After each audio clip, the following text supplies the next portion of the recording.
Questão número 11. A figura a seguir apresenta uma circunferência dividida em 24 arcos de 1 centímetro cada e um gráfico de setores. Está a circunferência, né, de 360 graus e a parte de 90 graus achurada lá, né? E o gráfico ao lado, em porcentagem, 25%, 75% representando esses graus. Na circunferência está destacado um ângulo central de 90 graus, equivalente a 25% mencionada no gráfico, que é proporcional à razão entre os ângulos de 90 e 360 graus. Considerando o mesmo raciocínio, o gráfico que apresenta porcentagem equivalente à razão entre os ângulos de 36 e 360 graus é... Muito bem, nesse problema aqui nós temos que nos atentar para alguns detalhes, né, Veraldo?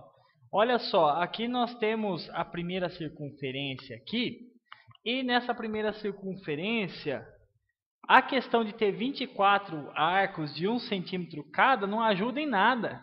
Veio só para confundir, né? Nesse problema eu não preciso disso.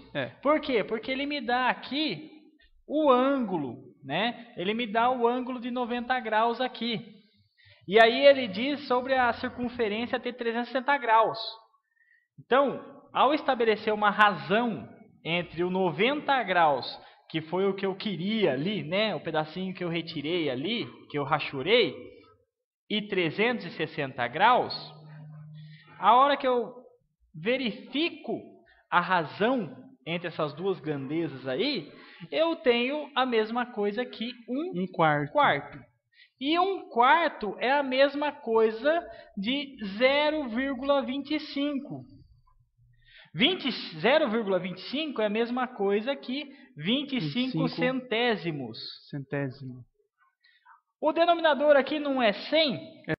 Então, eu posso transformar isso aqui em porcentagem. A origem da palavra porcentagem vem de percento, ou seja, dividido por 100.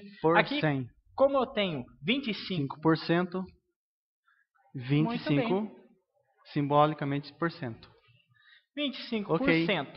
Ele pede para a gente utilizar esse mesmo raciocínio para um caso de um ângulo de 36 graus e 360. Com relação ao todo que é 360. Então vamos lá, a mesma ideia que foi utilizada aqui nesse primeiro, né? Que ele pegou 90 graus e transformou aqui em porcentagem.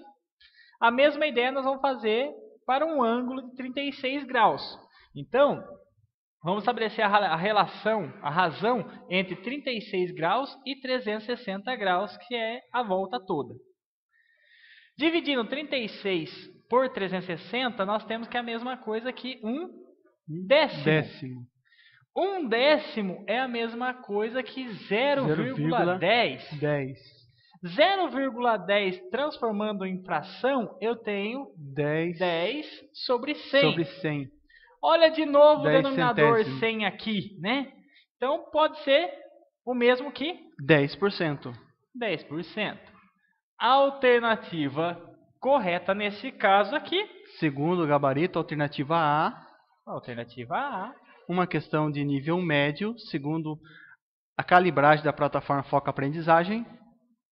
E essa questão aqui, Everaldo, tem uma figura. A gente pode falar idêntica, né? Porque uma figura olha aqui, idêntica. A terceira aqui está falando justamente dos 90 graus aí. E as outras figuras, né, Rodrigo, está exemplificando outros casos. Na página 51 até a 56 do caderno do professor e no caderno do aluno da página 42 a 46. Vai abordar algumas atividades e exercícios que exploram essa habilidade.